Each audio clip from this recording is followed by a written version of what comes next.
구독, 좋아요 눌러주세요. 안녕하세요. 슈르의 평생투자 슈르입니다.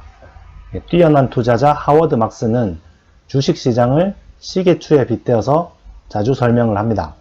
시계추가 이렇게 왔다 갔다 상승과 하락을 반복하는 모습이 주식시장이 상승하고 하락하는 모습과 비슷하다고 해서 그렇게 비유를 잘 하는데요. 그래서 오늘은 하워드 막스의 시계추 개념에다가 또 제가 몇 가지 업그레이드 시켜가지고 주식시장과 비교해서 한번 얘기를 해보도록 하겠습니다. 제가 시계추 모양을 한번 그려봤는데요. 시계추가 여기 중심을 축으로 해서 이렇게 왔다 갔다 반복을 합니다. 여기서 오른쪽으로 가는 것은 상승을 나타내고 왼쪽으로 가는 건 하락을 나타냅니다. 이렇게 상승, 하락 이렇게 반복을 한다는 겁니다. 이 가운데 부분이 중립가격입니다. 그러니까 어떤 자산의 적정한 가치에 대한 가격이 이 가운데 부분이고, 그것보다 높아지면 이 오른쪽으로 가는 거고 낮아지면 왼쪽으로 가는 겁니다. 하워드 막스에 따르면 여기 가운데 부분, 그러니까 적정한 가격, 주가가 적정한 가격에 머무르는 시간은 매우 짧다고 합니다. 보통은 양극단에 머무른다고 해요. 주가가 적정 가격에 잘 머무르지 않는 이유는 사람들의 심리 상태 때문이라고 합니다. 탐욕과 공포죠. 그러니까 주가가 상승할 때는 탐욕이 크게 작용해서 사람들이 계속 주식을 사게 되고, 그러면은 적정한 가격보다 주가가 훨씬 더 많이 오르게 됩니다. 반대로 하락기에는 사람들이 공포에 휩싸여서 주가가 막 계속 떨어질 것 같고 세상이 망할 것 같고 막 그런 느낌 때문에 주가가 적정 가격보다 훨씬 더 아래로 떨어지게 됩니다. 실제 시계추의 움직임도 똑같습니다. 시계추도 여기 가운데 부분에서는 속도가 빠르기 때문에 금방 지나가 버리고, 여기 끝부분, 양쪽 극단 부분에서는 속도가 거의 0에 가까워지기 때문에 오랫동안 머뭅니다. 물리를 배우신 분들은 아시겠지만 여기 가운데 부분이 운동에너지가 최대인 부분이죠. 한마디로 속도가 가장 높은 부분입니다. 여기서 가장 빠르게 움직이다가 점점 올라갈수록 운동에너지는 줄어들죠. 즉 속도는 줄어들고 그 대신에 위치 에너지가 점점 높아집니다. 그래서 여기 끝까지 오면은 운동에너지는 0이 되면서 정지하게 되고 위치 에너지는 최대가 됩니다. 그러다가 서서히 이쪽으로 움직임을 다시 반대 방향으로 움직임을 시작해서 다시 여기 가운데 부분에 오면 운동에너지가 최대가 되죠. 위치 에너지는 영어로 하면 포텐셜 에너지죠. 그러니까 잠재적인 에너지라는 뜻입니다. 여기서 운동에너지가 이렇게 줄어들면서 상승 쪽으로 가고 있지만 위치 에너지는 점점 증가를 하고 있습니다. 포텐셜 에너지, 잠재적인 에너지는 증가를 하고 있는데 그 잠재적인 에너지는 반대쪽으로 가기 위한 잠재적인 에너지인 것입니다. 주식도 마찬가지입니다. 주식이 이렇게 계속 상승한다는 것은 포텐셜 에너지, 하락하기 위한 잠재적인 에너지가 점점 커지고 있다는 겁니다.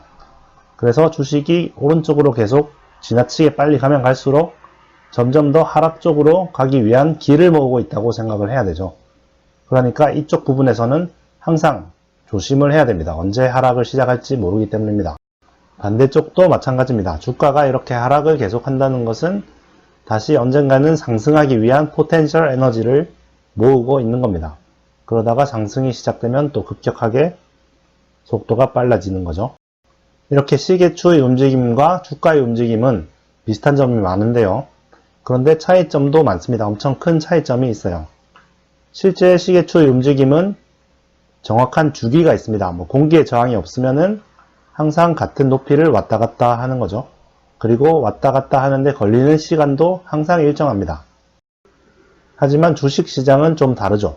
이렇게 상승과 하락을 오간다는 것은 비슷한 점이지만 주기를 알 수가 없다는 게 차이점입니다.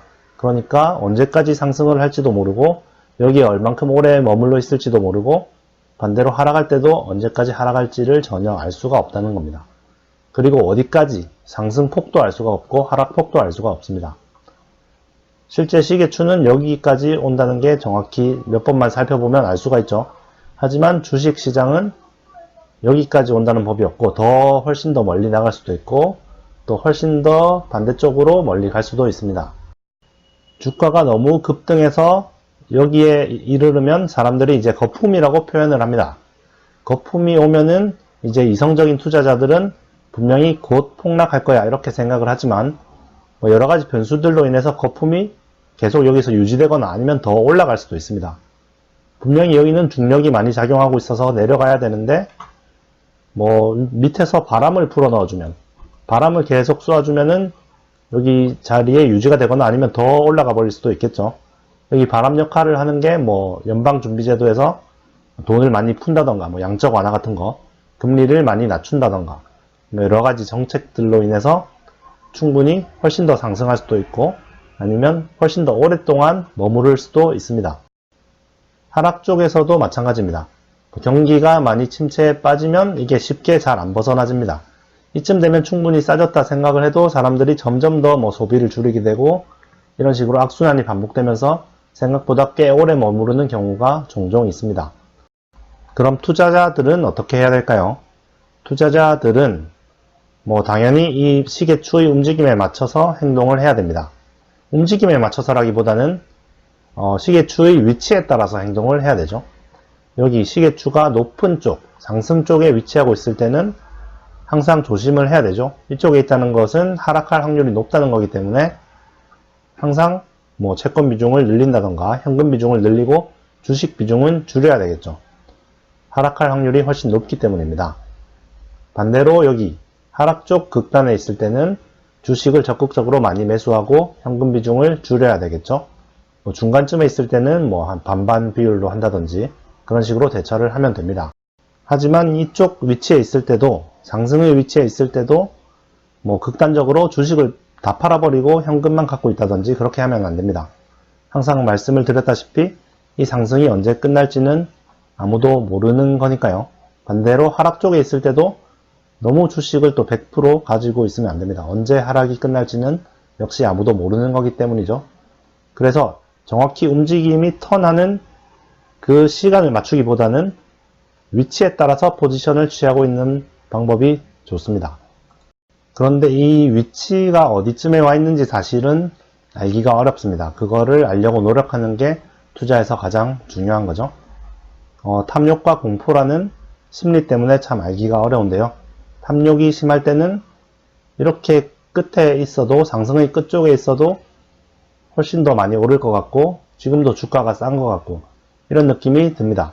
반대로 하락의 끝쪽에 있을 때는 주가가 충분히 싼데도 더 내릴 것 같고 세상이 망할 것 같고 그런 느낌이 들기 때문에 현재 어느 위치에 있는지 가늠하기가 정말 어렵습니다. 항상 냉철하게 이성적으로 생각을 하고 독립적인 사고를 해야 내가 어느 위치에 있는지 알 수가 있습니다. 그리고 마지막으로 가장 중요한 게 있는데 이 축의 중심이 가만히 있는 게 아니라는 겁니다. 축이 점점 이쪽으로 조금씩 움직이고 있습니다. 그러니까 자산 가격이 항상 오르는 쪽으로 역사적으로 주가는 계속 오르고 뭐 부동산의 가격도 큰 틀에서 보면 항상 오르죠. 이렇게 축이 항상 움직이기 때문에 헷갈리는 부분이 생길 수가 있습니다. 뭐 예를 들어서 지금은 중심이 이쪽에 있어서 지금 시계추가 여기에 위치하고 있으면은 분명히 거품이 맞습니다. 매우 비싼 거품인데요. 그런데 뭐 좀 양적 완화를 한다던가 여러 가지 정책들로 이 주가를 계속 떠받치면은 여기에 계속 머무를 수가 있겠죠. 그러는 사이에 세월이 지나서 중심축이 여기로 이동을 해버리는 겁니다. 그러면은 이번에는 새로운 중심이 여기죠. 그런데 주가는 뭐 이 수준에서 계속 머물고 있다. 그러면은 더 이상 거품이 아닌 게 되는 겁니다. 여기가 중심이기 때문에 지금 이 주가는 거품이 아닌 거죠. 이렇게 잠시만요. 네, 여기를 중심으로 이렇게 왔다 갔다 하기 때문에 오히려 적정 가격보다 더 싼 곳에 위치하고 있는 거죠. 분명히 10년 전에는 거품이었던 주가가 지금 10년이 지나고 나서는 거품이 아닌 겁니다. 그렇기 때문에 항상 축의 움직임을 감지를 해야 되고요. 그 축을 중심으로 지금 주가가 높은 위치에 있는지 낮은 위치에 있는지 그거를 항상 생각을 해야 됩니다. 이렇게 좌우 절대적인 위치가 아니라 항상 축을 중심으로 생각을 해야 되는 거죠. 적정 가격을 기준으로 내가 위에 있는지 아래에 있는지 생각을 해야 됩니다. 뭐 항상 예로 드는 게 이제 서울 부동산 가격이죠. 서울 부동산 가격이 분명히 거품인 것은 맞습니다. 거품이라고 항상 뭐 주장하시는 분도 있죠. 그런데 그 거품이라는 게 이제 뭐 10년이 지나고 20년이 지나면 더 이상 거품이 아닌 게 될 확률이 높아요. 뭐 그 전에 폭락이 일어날 수도 있지만 폭락이 일어나지 않고 이제 거품이 서서히 그냥 거품이 아닌 것처럼 그렇게 되어버리는 경우도 있기 때문에 항상 지금 전체 자산 가격, 그러니까 적정 가격에 대비해서 지금은 어느 위치에 있는가, 이거를 파악하는 게 가장 투자의 핵심 포인트라고 생각을 합니다. 주식시장은 사람들의 심리에 따라서 훨씬 더 높은 가격이 형성되기도 하고 낮은 가격이 형성되기도 합니다. 그렇게 탐욕과 공포를 오가면서 상승과 하락을 반복합니다. 그런 심리 상태를 잘 읽을 수 있다면 훨씬 더 빨리 부자가 될 수가 있겠죠. 하지만 일반적인 투자자들은 탐욕과 공포에 휩싸여서 그런 심리 상태를 잘 읽을 수가 없습니다. 그러면 어떻게 해야 되냐? 뭐 방법은 있습니다. 그냥 시계추를 붙잡고 절대 안 놔주는 겁니다. 괜히 상승과 하락을 읽으려고 하지 말고 그냥 계속 시계추에 매달려 있으면 축이 오른쪽으로 이동을 하기 때문에 뭐 평균적인 수익률, 시장 수익률은 얻을 수 있습니다. 그 정도만 해도 일반적인 투자자로서는 훌륭한 수익률이라고 생각을 합니다. 구독, 좋아요 눌러주세요.